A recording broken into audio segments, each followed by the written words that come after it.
All right, welcome back. I will hold all my stories for Colonel Tony Monaco and the Patriot Outreach segment. I'm Alan Masters. Brian Boteller's here. Also joining us on the phone is Dr. Chase Spears, U.S. Army Major, promotable, retired. And happy Thanksgiving to both of you, gentlemen, and thank you for your service. Thank you, brother. Thank you, brother. It's always a pleasure to be on. Appreciate you being here. Yes. One of the things that have kicked up the last couple of days is the 6 legislatures that told the military people to follow lawful orders. And I've been reading across the system so much misinformation. It's unbelievable. Because the first thing is, when you're a military retiree, that's a cultural reference to a military guy. The Supreme Court has already ruled that we are not retired. Quote unquote, we are receiving reduced pay for reduced services because until we die, we could be called up at any point to serve the nation. Right. And also, by the way, if you heard the guy that did something wrong and all, I don't know what it was. I think he said don't obey the rule, the orders of the president. They're going to call him back into service to be able to put him through a tribunal or something. So if you do things... That's why I was making a comment. That's why I was making a comment is they say, well, you can't do that. Well, absolutely you can. Yeah. Because he's still on the payroll. He's getting reduced pay for reduced services. Right. Why? It's because they can't magic the expertise. It's easier to pay us a stipend, in essence, to call us back at any time because they take guys like us and we can walk in front of 100 men and know what to do because we have the experience and expertise. Yeah.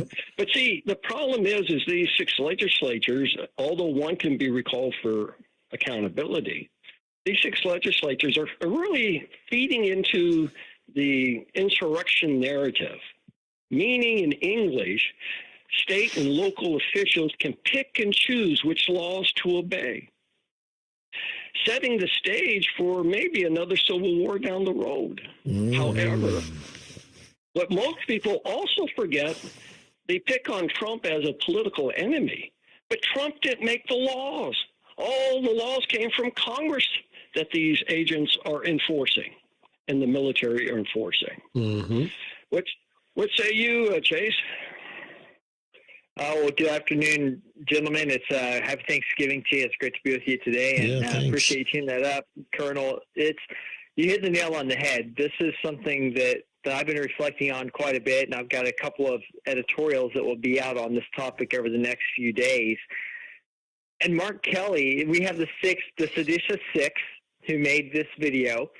Mark Kelly is the most senior ranking of them all. He's the retired U.S. Navy captain, 06. And I look at we have 2 things going on here. First off, we have this video was very deliberately done for the purpose of sowing dissension in the ranks. Right. There's no way around that at all. And this should concern every single American. We're talking about it today. There are a lot of other people in military circles talking about it. My concern is that where's the majority of Americans on this? Are they even aware? Now, a lot of them are because they follow news, but there are a lot of people who remain very willingly ignorant on what's happening when it comes to military matters. And when you look at the fact that there are elected representatives, we've had before in the past where dark fringe activists would make these calls of, hey, the military shouldn't obey the president because we don't like him. But this has now invaded the halls of Congress, where we have influences reaching out and getting members of Congress to read the exact same script. And this is these 6 folks didn't just do this on their own. I've been reading in just even in the last few minutes before I came on the show about where this is being traced to. And this was a very well orchestrated, very well funded campaign, and it's showing up on billboards and other places. And it's very likely so it's linked, it appears. But when you have people trying to separate the military from its elected commander in chief, that's the beginnings of coup. And that's what every communist revolution in the 20th century did. That was one of their final steps, was if we can separate the military from the from the leadership that is accountable in some form or fashion to the people, then we can finish doing whatever we want, because that last line of defense, the military, will no longer support and defend their nation and their people. The military will get in line with us, and they're attempting to transfer the power. So this is a very, very dangerous thing. Americans need to take this very seriously. But also, I want to tag on what Tony said a moment ago. These six who did this video, they're members of Congress. And if they have a concern about what the military is doing, Congress shares supervision of the military constitutionally with the president, and they exercise their supervision through the power of the purse. And if they really, truly, honestly believe there's a problem with the military following illegal orders, they could fix that through the National Defense Authorization Act. They could fix that by holding up promotions. That Congress has so many tools. But when you look at what's happening, they're not using any of those tools. They're being willing participants in a PR campaign to try to undermine the military's willingness to follow lawful orders by trying to frame them as unlawful. It's diabolical. It's anti-constitutional. It's un-American. We dare not stand for it. And it's exactly what Satan does best. Right? Those are representatives of deception. That's what they are. Yeah.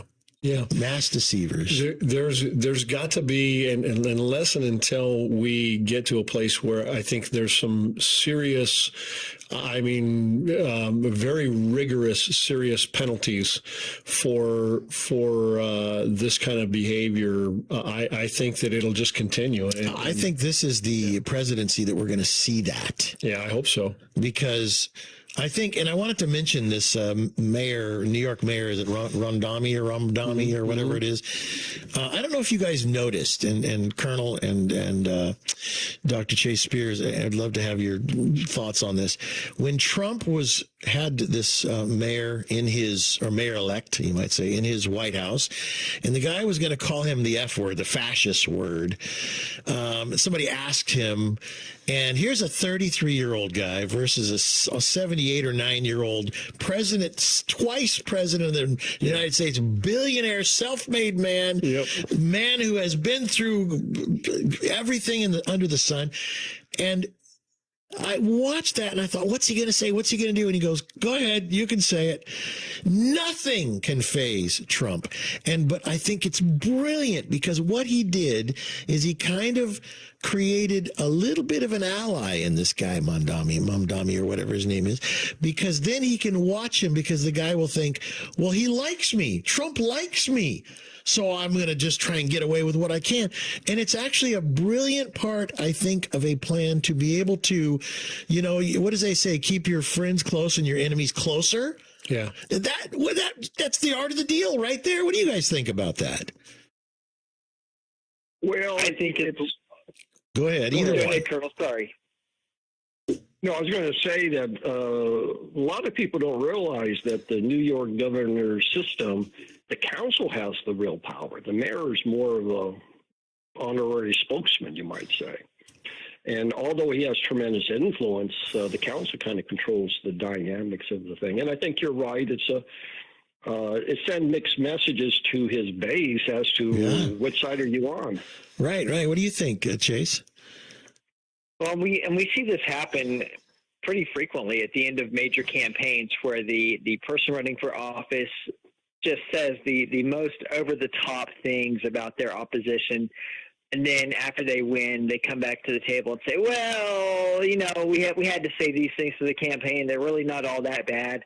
And so I think that's a part of it. And I think the other part of it is what you hit on, that Donald Trump knows how to manage people. He knows how to manage relationships. He understands how power dynamics work. I agree. That was a brilliant Machiavellian move, inviting Mamdani to the Oval Office, because what's he going to say? He can't turn it down. You've been invited by the President of the United States, who's a major real estate holder in the city that you have been elected to be the mayor of. Yeah. And then Trump stands there and basically takes the higher ground. What is Mamdani going to say? He's not going to virtually made it look like you're friends. Right.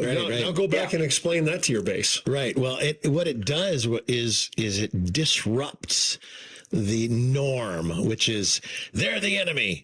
And so this guy is playing 4D or 5D chess, Donald Trump. He's so good at it, too. Anyway, gosh. Well, so, all right, question for you. Off subject a little bit. Colonel Tony Monaco, start with you. You got about 30 seconds because I know you could go real long on this, but what are you thankful for? Oh, I'm thankful for being alive. I woke up this morning. God blessed me with life. That's right. That's kind of what I say. And the thing there is everybody should go out and do. At military, we call it a buddy check from last week. Call a friend, say hi. If you haven't talked to them in the 6 months, call them up and say hi. Yep. Well, that's why we called Dr. Chase Spears, because he hasn't been on in a while. So, hi there. Hi, Dr. Chase Spears. Hi. Just checking on you. Well, thanks so much. I missed you. I was starting to wonder if I said something wrong last time around. Oh, God bless you both. You're both good. What are you thankful for, Chase? Well, I'll tell you what. First and foremost, I'm thankful to be saved. I don't deserve it, and I'm grateful for it. And I'm grateful for my wife, my children, for their health, and I'm grateful to be an American. In spite of all the struggles we're having in this nation, we're still the best place to live in the world, and I'm determined to try to keep it that way for my kids. God bless you for that, too. Your podcast, give us 20 seconds on it. It is called Finding Your Spine. You can find it anywhere you listen to podcasts and YouTube. We tell the stories of men and women who have demonstrated courage and boldness, who have made the conscious decision to do the hard right over the easy wrong, to try to encourage other people to do the same, to stand in the gap and to show them you're not alone. So I encourage you to tune in, Finding Your Spine, anywhere you listen to podcasts. God bless you. Awesome. All right. Well, happy Thanksgiving to both of you. I'm thankful for both of you guys. Amen. And if you guys, anybody listening out there wants to help a good organization, patriotoutreach.org, this time of year especially could use some donations because there's a lot of people suffering this time of year. And that's what Patriot Outreach is all about. Thank you both. God bless you both. Charge on. God bless.